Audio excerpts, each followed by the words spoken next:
Hi, I'm James from Chaosium. I sat down with Jeff Richard, who is the creative director and vice president for Chaosium, and we talked about balance in tabletop role-playing games. This is a pretty long video. Jeff and I really got deep on the different philosophies of balance and the different reasons that you want to balance a game and the different ways that you can balance it, whether that's traditional game design, balance of narrative, balance of player spotlight, the whole bit. I started off the interview by asking Jeff, what is balance? What does somebody mean when they talk about balance in a tabletop role-playing game? I'll jump across to the interview in just a moment, but first, please subscribe to the Chaosium YouTube channel, and thanks for watching.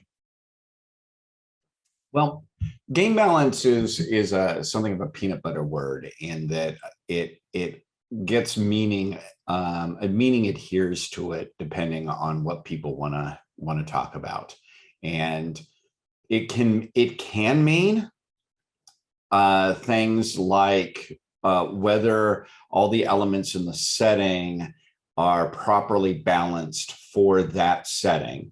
It can mean things like thematic balance, so that you're not playing up, you don't play things up that aren't actually important for the themes of a particular game. But that's not usually what people are talking about when they talk about game balance. Usually what they mean is that in most games, a player character has a particular path, and that's the path that they use for advancement and gaining powers and gaining cool abilities and etc. And that the idea of game balance is that each of these paths are essentially equal. It doesn't matter which path you play, you're going to gain the same number of options, same number of special abilities, etc. So it doesn't matter where you start from, what path you pick, whatever you do, you're going to be able to power game at essentially the same rate. And that's what I think that is the most commonly used meaning of game balance. So how important is game balance to a game? Personally, I think that game balance, at least the latter definition of it, is wildly overrated in terms of its importance. I don't think that it is particularly important. Of course, it needs to be there to some point. That if you say that a character has an option, it's not fun for that option to allow them to do nothing. But there can be options that open up far more paths and far more possibilities than other options, and that's fine. People are fine with that, because in the end, what every game path should have, or every player path should have, is the opportunity for role playing, for you to have fun with your character. And by elevating game balance to being a top priority, you're basically saying that there's only one real significant way of playing within the game, and that is power advancement. And that's something that I and Greg Stafford before me, Sandy Peterson as well, and Steve Perrin, none of us have had a particularly high opinion of that. What matters is that if I play a game, play in Call of Cthulhu or RuneQuest or Pendragon, that if I play a character, there's stuff for my character to do, and there's ways for me to have fun role-playing my character. But my primary goal isn't simply the achievement of new powers and new abilities. And that's a radically different approach to what is the purpose of a role-playing game than what comes out of the video game industry. When we play a video game, there you have to have game balance, because the game doesn't work unless you're moving through the game in a particular manner. And so if you say, well, if I make this decision, I'm not going to be able to move through the pre-planned route of this game, then I'm not going to have a lot of fun. But a role-playing game isn't a computer game. role-play game is a social interaction between the players, and the GM, and it can be whatever they want it to be. How would you respond to somebody who says, I jumped into a game of RuneQuest and one person at the table got to play a Humakti Sword Lord, and my Ernalda Priestess wasn't anywhere near as powerful? Well, what were you doing would be, but my if the idea there was that we were in a combat and my Ernalda, and Ernalda is the goddess of life and agriculture, and she's the great Earth Mother. You know, she wasn't as directly involved in the combat as the guy who was playing the character that follows the god of war and combat.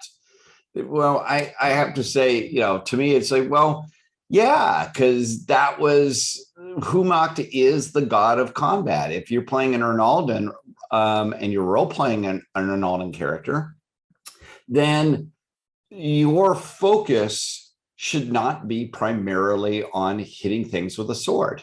That's not the idiom of that character. And you should be working with the GM and the other players to steer the game to be doing the sort of things that are fun for that character. And this is a problem in role-playing games, is because there is one tradition of role-playing games comes purely out of wargaming and skirmish wargaming. That the assumption is, well, we're playing a role-playing game, and that means the primary activity is set-piece skirmish battles. We're going to have our set-piece skirmish battle, and if my character isn't very good at set-piece skirmish battle, it's somehow broken.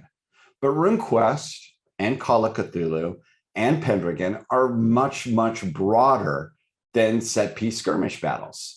So to use another example there, it's like playing Call of Cthulhu. If I'm playing the librarian character, is that librarian character less powerful than the combat veteran?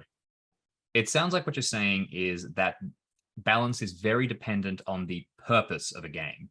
What are the purposes of some of the main Chaosium games, and why do those purposes imply a less traditional form of balance?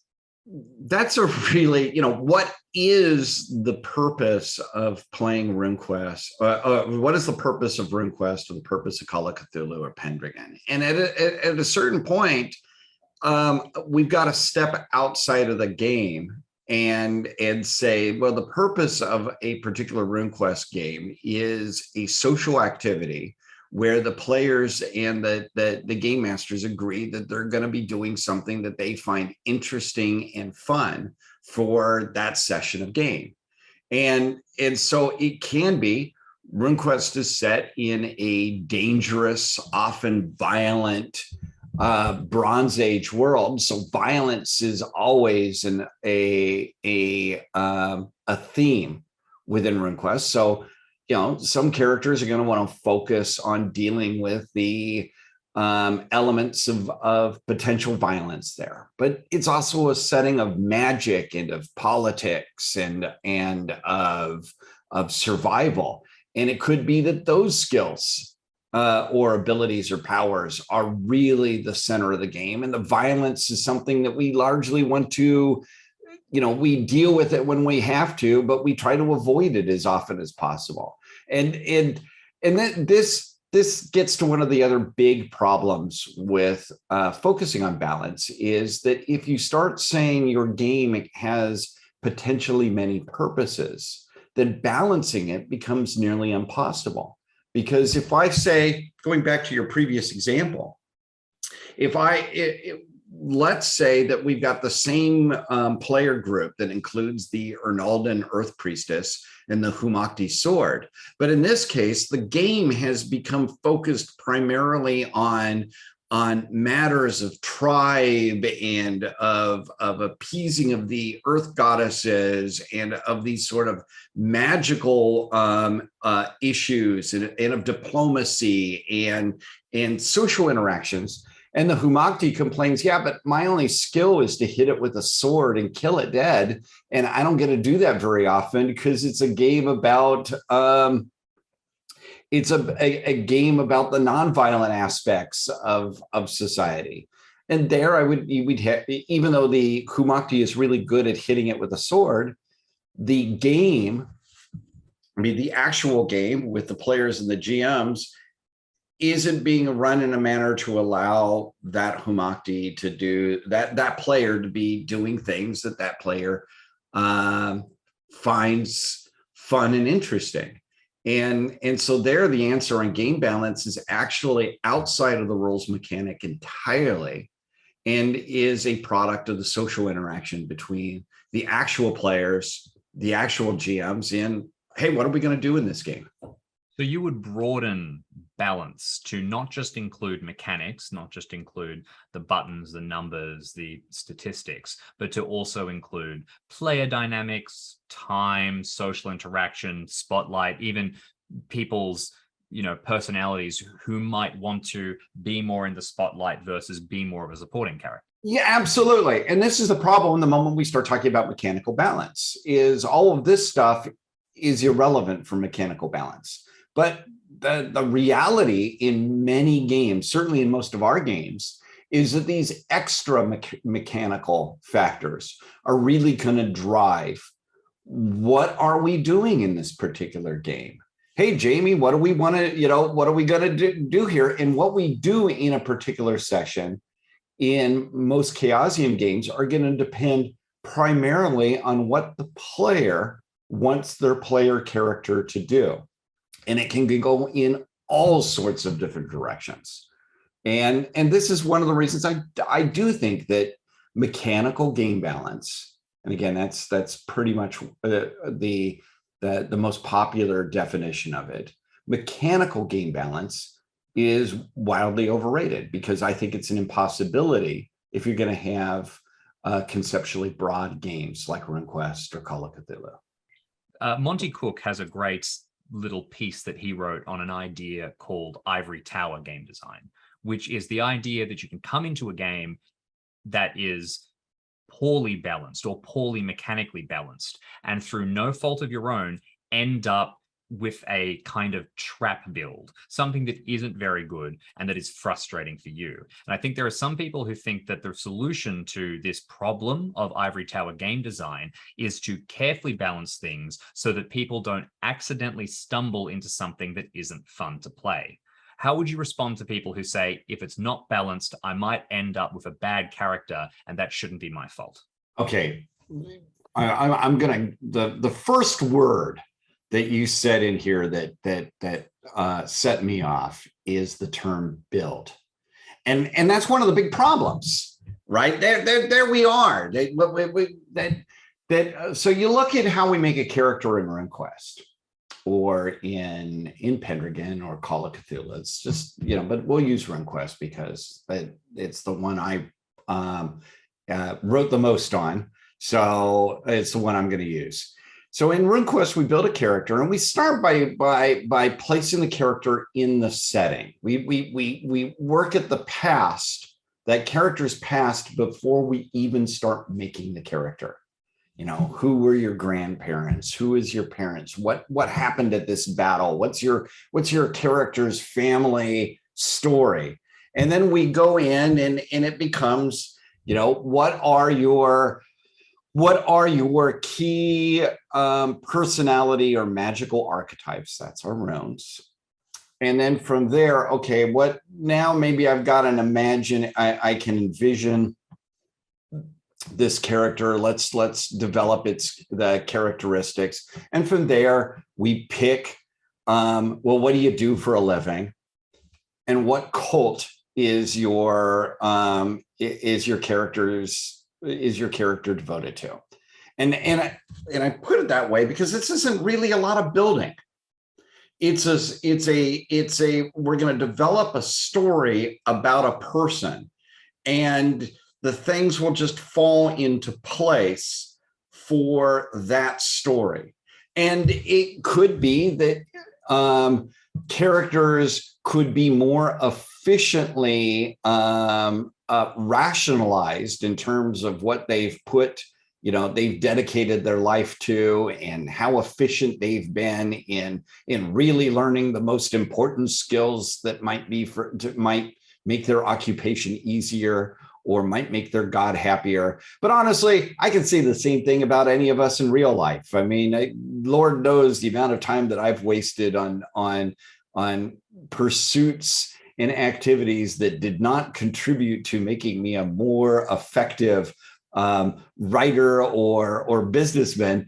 That's a big part of my life. It's the reason I'm a well-rounded person. And similarly, you come out through the RuneQuest character process with a feeling that you have a three-dimensional character, and something that's not properly built, in order to be the most effective.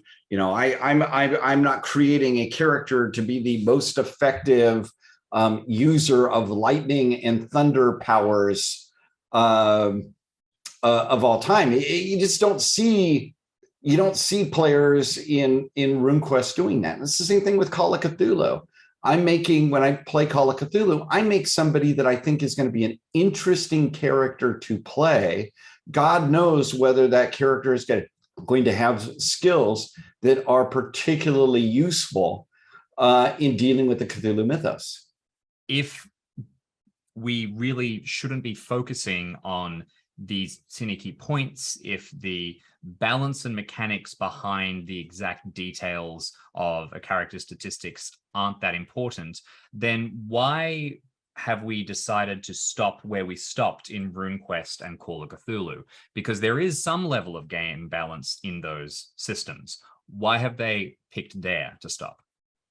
Well, just as there is some amount of game balance in real life, in that, you don't have you rarely have an active 30-year-old person in the real world that doesn't possess any abilities at all, right? There are people in comas, in hospitals or whatnot, but they're not very active, and they're not exactly something that's going to be a very playable figure. But you have a broad range of people in the real world, and at a certain point, almost everybody has something that they can do that lets them move through the world. And it's the same thing in Call of Cthulhu and RuneQuest. We're playing in those games. We're playing people. And those people are often more skilled. Certainly in RuneQuest, RuneQuest characters tend to be more skilled, certainly at swordplay, than most people in our modern world. And they can call upon magic that I think very few people in our modern world are able to do. But nonetheless, they're fundamentally people. And the balancing there is it possible for a character to become something that upsets the setting assumptions? And so when we play around with balance for gameplay, we really are going to those other definitions that are less important in popular discussion. Does this character work within the setting? Does this character work within the themes that we've established for that game? And if the character does, then hey, it's good. And if we have things where there are possibilities in character creation and character development that upset the assumptions of the setting, then maybe we have a problem. But we don't have a problem in that it's possible. Hey, if I start in RuneQuest and I start as a noble, I seem to have a lot more advantages in life than if I start as a poor shepherd, and the answer to that is yes. Yes, that's correct. Nobles do have advantages. The world is unfair, and shepherds, you're going to get way more advantages in life by being connected to a powerful family with a lot of riches and resources than by herding sheep. But that doesn't mean you're going to have more fun. A shepherd character, has an awful lot of possibilities for fun role playing, for adventure, for things to do. Your noble has all sorts of ties and expectations. Both are great. Both are great occupations for role playing and adventuring character, but one is going to have advantages over the other, and that's perfectly fine. That's setting balance. One of the other points of balance that gets spoken about sometimes is the balance between simulationist gameplay and more stylized gameplay.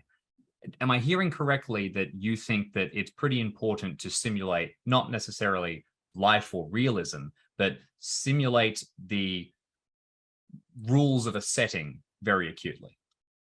Well, RuneQuest, Call of Cthulhu, and Pendragon are all games where your player character has at least 1 foot in mundane reality.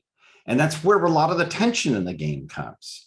I'm playing my RuneQuest character. When I blow those rune points, I'm able to hurl down thunderbolts from the heavens. But when I'm not amped up with the power of my god or goddess, I have to be really worried. I'm a person. I'm fragile. Bad things can happen to me. I've gotta feed myself. My character lives in a setting and in a society. And that's where a lot of the role-playing possibilities come, is that tension between the high heroic mythic elements of the setting and the mundane realities of the setting. And this is a theme throughout almost every RuneQuest game. And similarly in Call of Cthulhu, we're playing librarians, we're playing art appraisers, we're playing detectives, etc. They're ordinary people. They have ordinary skills, and they're confronting the mythos in all its horror and secrets and mystery. And you have this is what the sanity mechanism helps model is the sanity is, are we people that are able to function in the mundane world, or are we ranting to everybody about how Nyarlathotep has 1,000 masks and you might be it? That's hardwired into the role-playing fun that we have. So I don't know if that's there's a lot of discussion about what is it called, the big model, gamist, narrativist, simulationist, and I'm not 100%. I've never been 100% sold on that model. What to me is important in all of our games is your character, that the mechanics of your character, and on your character sheet models how your character interacts with the setting. I think, like we sort of established before, there are circumstances where different kinds of balance are useful for different kinds of games. Like, balance itself, the right time to use game balance is a balance. So I've now said balance a lot, but I'm going to say it one more time to ask you a question. What's an example of really good gamified traditional understanding game balance? I would say the best traditionally balanced game, in my opinion, that manages to keep traditional balance, in that whatever you play, whatever path you play is going to be an equally good path through the purpose of the game, and yet doesn't carry any of the negative baggage that I see with games that put a lot of focus on mechanical balance, is actually Pendragon. I mean, want to know how Pendragon achieves that? Pendragon achieves that by just saying you're going to play a knight, and therefore we're all balanced because we're all knights. And since the game is about being a knight in Arthur's Britain, then guess what? We're all balanced. You know, we have one path. We don't have knight and then other type of character, you know, other possible character direction. Our path is I'm a knight and I'm going to move forward. Maybe I'm a poor knight. Maybe I'm a rich knight. Maybe I'm a big knight. Maybe I'm a small knight, whatever, but I'm a knight. And as a result, I'm balanced. I'm balanced vis-a-vis all the other player characters because they're also playing knights. And maybe they're a rich knight, maybe they're a poor knight, maybe they're a big knight, maybe they're a small knight. You know, they differences in characters don't come from playing a completely different thing. They come from your character's personality traits, your character's passions. So they come from and to a much lesser extent, the particular skills that you've picked as a knight. But it matters far more. You have far more distinction in Pendragon between a knight that it has the chivalrous virtues versus a knight that might have exactly the same skills, but is a paragon of villainy. There's going to be way more distinction between those two knights than you could ever achieve by such artificial outside mechanical concepts as, well, this is a ranger knight.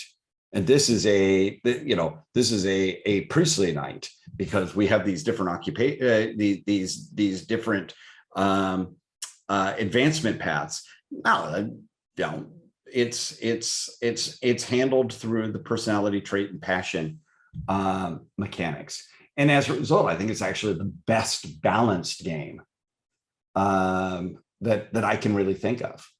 Is there a point where if you balance too heavily in favor of narrative over traditional game balance, that you end up kind of destroying the framing device, like solving a mystery or defeating a monster that is at the heart of the suspension of disbelief, at the soul of the game, you know, the pact between the players at the table?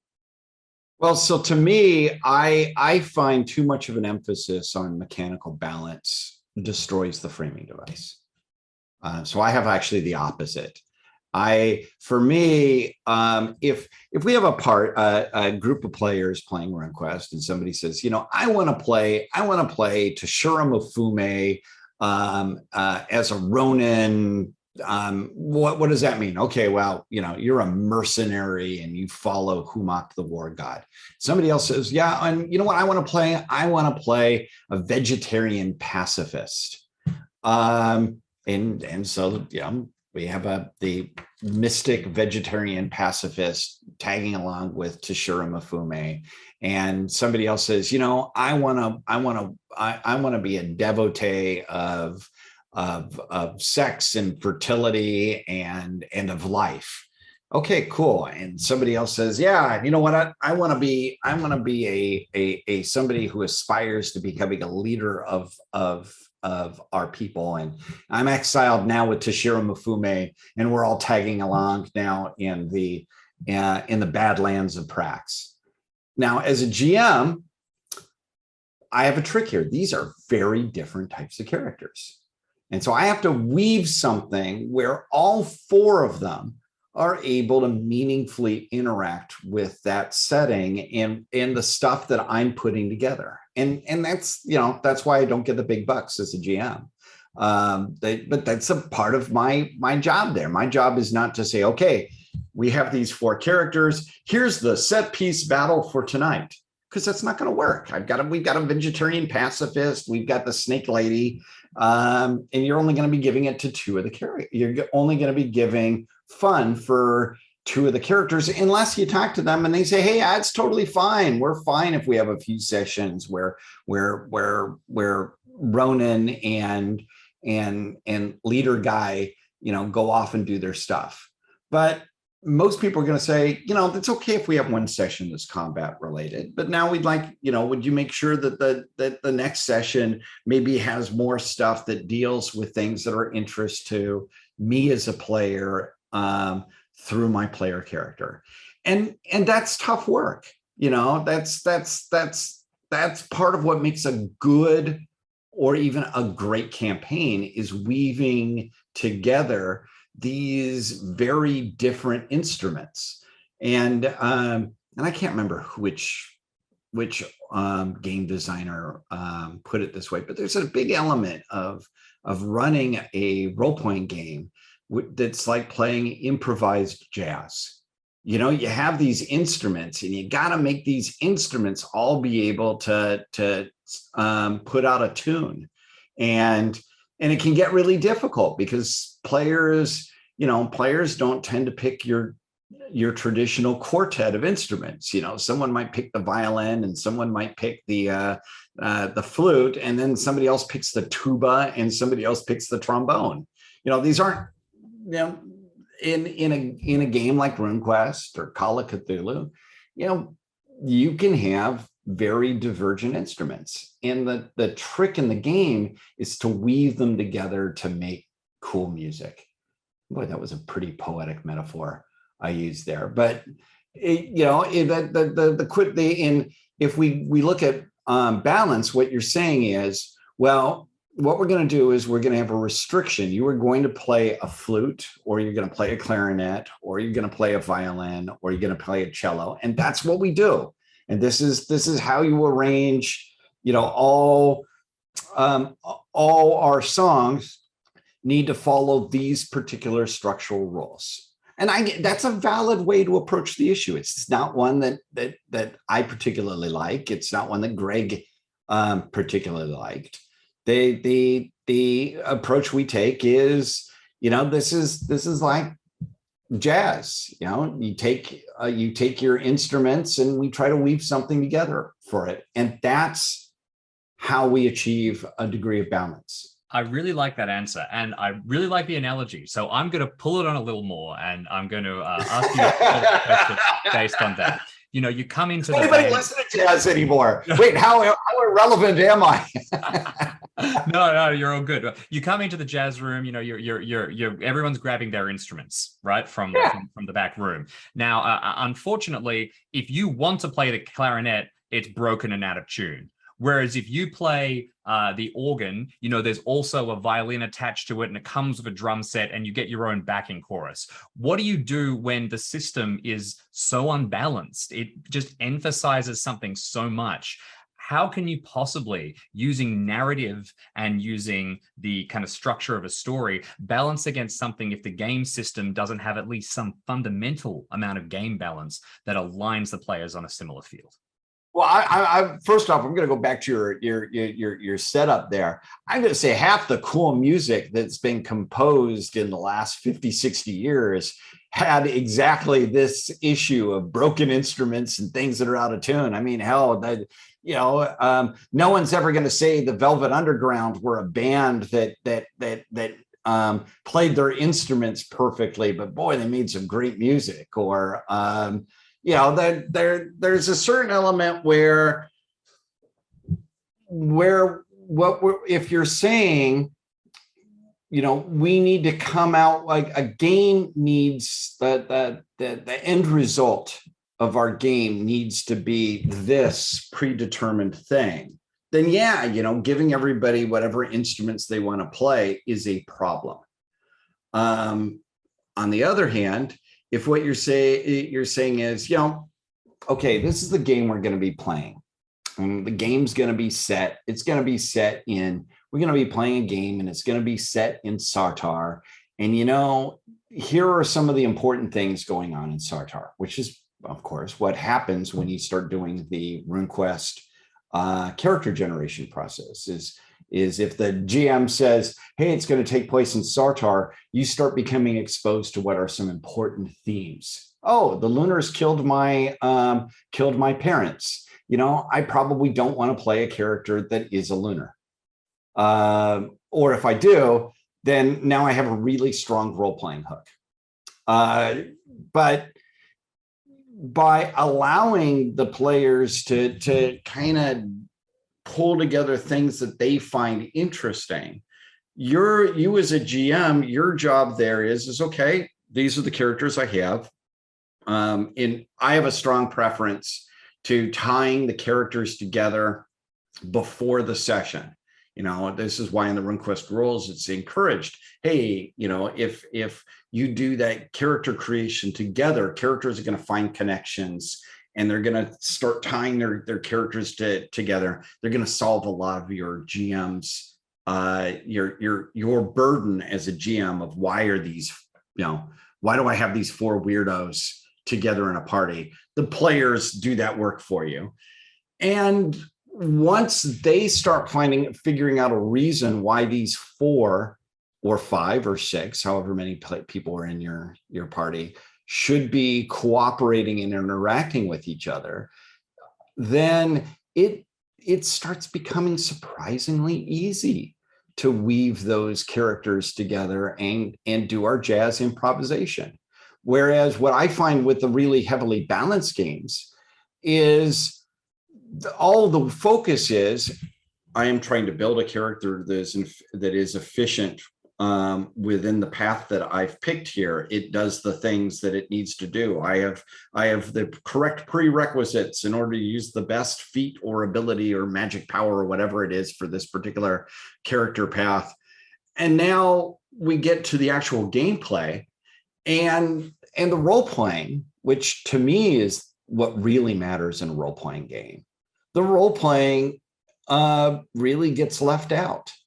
We end up playing a board game or a skirmish war game where we've named our figures, but our role playing is often, not always, I mean, it can be fantastic, but often the role playing is what gets left out on this. We're not so much playing a character, we're playing, playing an assembled a bundle of feats and exploits that we can move through the board game with, and which is fun. I'm not saying that that's bad, wrong fun. I'm just saying that's not my thing, and that's not something that I think has to be in every game. I think an interesting way to look at this could be in the ways that people approach it. I think about new players and people who don't necessarily have a great understanding of how to role play and how to jump into a tabletop role-playing game. And for them, having so many options presented to them could be, quite difficult. To use, the Velvet Underground example again, they were really, really good at what they did, which is why they were able to maybe use these tools that weren't as acutely balanced. Would you say that maybe a very balanced system is an easier pathway in, or is it the reverse because you have to learn that system and you can't just improvise? I actually think newbies have no trouble with this. People coming into gaming, people that are coming into gaming, they're going to grab whatever they grab and they're going to run with it, and they're going to do a great job with it. And it doesn't matter whether it is. I think it's always a mistake to look down on newbies as saying, well, you need to hold their hand or treat them as fragile children, because they're not. We were all newbies. All of us were one time or another, and we were all capable of taking whatever system we had and learning it and playing it and enjoying it. The trick is not the issue is not the newbies. It's people that have grown accustomed to the idea that there must be game balance, that they've gotten into role-playing games they've gotten into it through computer games. That's where you see it the most. And in a computer game is always a railroad, because you have to pre-write. When you're designing a computer game, you have to pre-write what's going to go on in that computer game. Even something that is open and sandboxy as Minecraft. Nonetheless, if you can have a story arc in that, and they did, you have bits where it's possible to have things go on. All of that has to be pre-written. All of the possibilities have to be pre-written and predetermined, because that's the platform. The computer game isn't an AI. It doesn't have the ability to create new stories out of whole cloth. It doesn't have the ability to improvise. And so when I'm playing a computer game, I of course have to say this is the way we're able to interact with the computer game. This is our possibilities, and we can have something. We can have we can either have a game like in the Fallout series where we're all playing basically the same character, and all we have is a different assembly of skills and some different assembly of neat perks, which is a very that's the least focus on balance that you can have. Or we can have one where, hey, I play this archetype or this archetype or this archetype, and this is how they move through, and they're all equally valid. They've all been tested to be equally valid in order to go through what the assumptions are in the game. And you take that, and it's like, okay, this is my expectation of what goes on in a role-playing game. Now let's take it to the tabletop. And what gets thrown away there often is, hey, wait, actually, unlike in a computer game, we can improv stuff. We can rewrite. We can make up the story on the fly. We can do things in an improvised manner, and these assumptions aren't so important anymore. And these are the players that often get confused or concerned when there's the GM says, make a character that sounds interesting to you. And they say, well, how do I have to build that? And it's not that they're newbies. It's just that they're coming in with a set of assumptions that might not be present there. Jeff, I really think you've quite convinced me. I came into role-playing games through video games. I enjoy traditional game balance. I really do. And I play a lot of things that play all kinds of RPGs. But I think that the points you've made, the 2 points that I'm really taking away from this are, don't be afraid of games that aren't traditionally balanced, because there are so many other different ways that balance occurs. It's not a line, it's an asterisk with many points. There's all kinds of different levers to pull on. And if a game isn't traditionally balanced, that's not going to be an issue, because you can account for that. And even if a game is very traditionally balanced, even if you're not aware of it, you might have to do a lot of pulling on those various pieces already to make sure that you don't become unbalanced in narrative or in player focus or something like that. Oh yeah, I think about this. I think about the let me give some personal examples here, because anecdotes are always fun. They're non-scientific, but they're certainly fun. Of the various games that I'm running right now, or I'm playing in, I'm running a Ringworld game. Now, Ringworld uses the basic role-playing system, and it's the most unbalanced game I have ever played or ever run, and it's glorious. We have characters that range from one character is effectively a living goddess with skills in the hundreds of percents for almost anything that she wants to do. She's over 1,000 years old. Anything that she's put her mind to do over the last millennium, she's going to be better than any other character in the group, period, bar none. And meanwhile, another player character is a sentient dolphin in a walker suit, who, he has to pretend he's a trained animal most of the time, because he can't actually interact with most of the inhabitants because they'd probably kill him, or he's concerned that they would kill him or eat him as a fish. And he has some skills that he's really good at, totally on a different range there. So we have, living goddess with terrifying abilities, and we have walking dolphin in the same party. And they have an incredible time. And they have a wonderful time there. And actually, the walking dolphin has turned out to be one of the most important characters in the group, because of how they role play things together. Because they're not, power advancement isn't the function of the game. The purpose of the game is that they're trying to explore the ring world and figure out how to get off it. And so it, doesn't really matter how they're advancing in it. Or and I think that's a great example there of how incredibly unbalanced. I mean, basically, this is a game, if we were thinking about this in old school D&D, we've got a 25th level magic user traveling around with a first level thief. And both are having a great time together. And one of my favorite characters to play is in I've got one of my Call of Cthulhu characters is an art appraiser and has no combat skills. Anytime there's a combat, she runs away. Anytime there's violence, she tries to get out of the situation.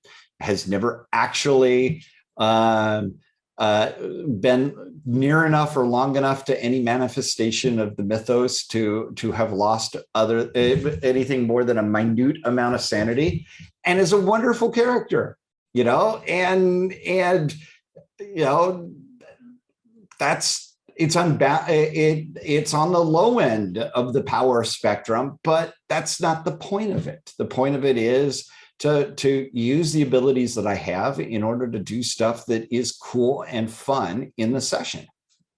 So, in practical play, having balance, having traditional balanced characters really doesn't, to me is never been something that is enhanced or diminished gameplay. What matters is opportunities to role play and have a good time.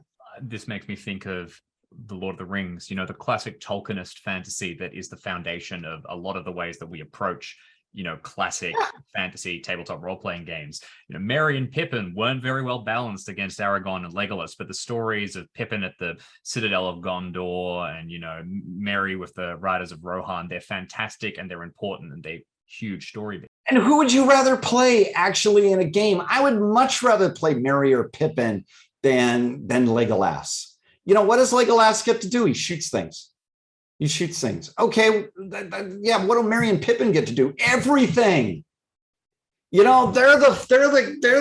actually the ones chewing scenery every opportunity they have. And kind of going back to that. There's a lot of discussion about games and has been for 25 years based on the big model, gamist, narrativist, or simulationist. And I've never really found that entirely convincing. I go back, there is 4 types of gamers back from, I can't remember who wrote that, but it was back in Dragon magazine, I think back in the early 1980s. And it divided, instead of talking about the games, it talked about the type of players. You have the role player and it talked about what games they tended to play. You had the role player, you had the power gamer, you had the war gamer, and you had the munchkin.